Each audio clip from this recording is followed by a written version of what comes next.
नमस्कार दोस्तों, आइए सुनते हैं मुंशी प्रेमचंद की लिखी कहानी दूसरी शादी। जब मैं अपने 4 साल के लड़के राम स्वरूप को गौर से देखता हूँ तो ऐसा मालूम होता है कि उसमें वो भोलापन, वो आकर्षण नहीं रहा जो कि 2 साल पहले था। वो मुझे अपनी सुर्ख और रंजीदा आंखों से घूरता हुआ नजर आता है। उसकी इस हालत को देखकर मेरा कलेजा कांप उठता है और मुझे वो वादा याद आता है जो मैंने 2 साल हुए उसकी माँ के साथ, जबकि वो मृत्यु शैया पर थी, किया था। आदमी इतना स्वार्थी और अपनी इंद्रियों का इतना गुलाम है कि अपना फर्ज किसी किसी वक्त ही महसूस करता है। उस दिन जबकि डॉक्टर नाउम्मीद हो चुके थे, उसने रोते हुए मुझसे पूछा था, क्या तुम दूसरी शादी कर लोगे? जरूर कर लेना। फिर चौंक कर कहा, मेरे राम का क्या बनेगा? उसका ख्याल रखना अगर हो सके। मैंने कहा, हाँ हाँ, मैं वादा करता हूँ कि मैं दूसरी शादी ना करूंगा। और राम स्वरूप, तुम उसकी फिक्र न करो। क्या तुम अच्छी नहीं होगी? उसने मेरी तरफ हाथ फेंक दिया था, जैसे कहा, लो, अलविदा। 2 मिनट बाद दुनिया मेरी आंखों में अंधेरी हो गई। राम स्वरूप बेमां हो गया। 2-3 दिन उसको कलेजे से चिमटाए रखा। आखिर छुट्टी पूरी होने पर उसको पिताजी के सुपुर्द करके मैं फिर अपने ड्यूटी पर चला गया। 2-3 महीने दिल बहुत उदास रहा। नौकरी की, क्योंकि उसके सिवाय चारा न था। दिल में कई मंसूबे बांधता रहा। 2-3 साल नौकरी करके रुपया लेकर दुनिया की सैर को निकल जाऊंगा, ये करूंगा, वो करूंगा। अब कहीं दिल नहीं लगता था।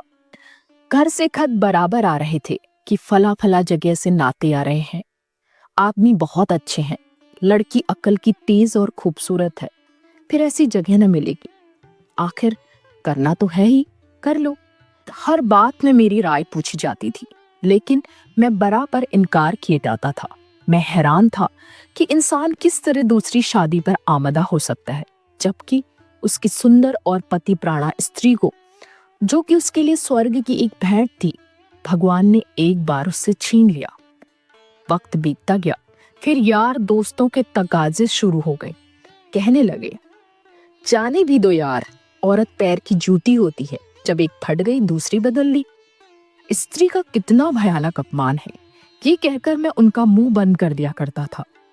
जब हमारी सोसाइटी, जिसका इतना बड़ा नाम है, हिंदू विधवा को दोबारा शादी कर लेने की इजाजत नहीं देती, तो मुझको शोभा नहीं देता कि मैं दोबारा एक कुंवारी से शादी कर लूं। जब तक ये कलंक हमारी कौम से दूर नहीं हो जाता, मैं हरगिज, कुंवारी तो दूर की बात है, किसी विधवा से भी ब्याह न करूंगा। ख्याल आया, चलो नौकरी छोड़कर ऐसी बात का प्रचार करें। लेकिन मंच पर अपने दिल के ख्यालात ज़बान पर कैसे लाऊंगा? भावनाओं को व्यावहारिक रूप देने में, चरित्र मजबूत बनाने में, जो कहना उसे करके दिखाने में हम में कितनी कमी है, ये मुझे उस वक्त मालूम हुआ जबकि 6 माह बाद मैंने एक कुंवारी लड़की से शादी कर ली। घर के लोग खुश हो रहे थे कि चलो किसी तरह माना। उधर उस दिन मेरी बिरादरी के 2-3 पढ़े लिखे रिश्तेदारों ने डांट बताई। तुम जो कहा करते थे मैं बेवा से ही शादी करूंगा, लंबा चौड़ा व्याख्यान दिया करते थे, अब वो तमाम बातें किधर गई? तुमने तो एक उदाहरण भी न रखा जिस पर हम चल सकते। मुझ पर जैसे घड़ों पानी फिर गया, आंखें खुल गई।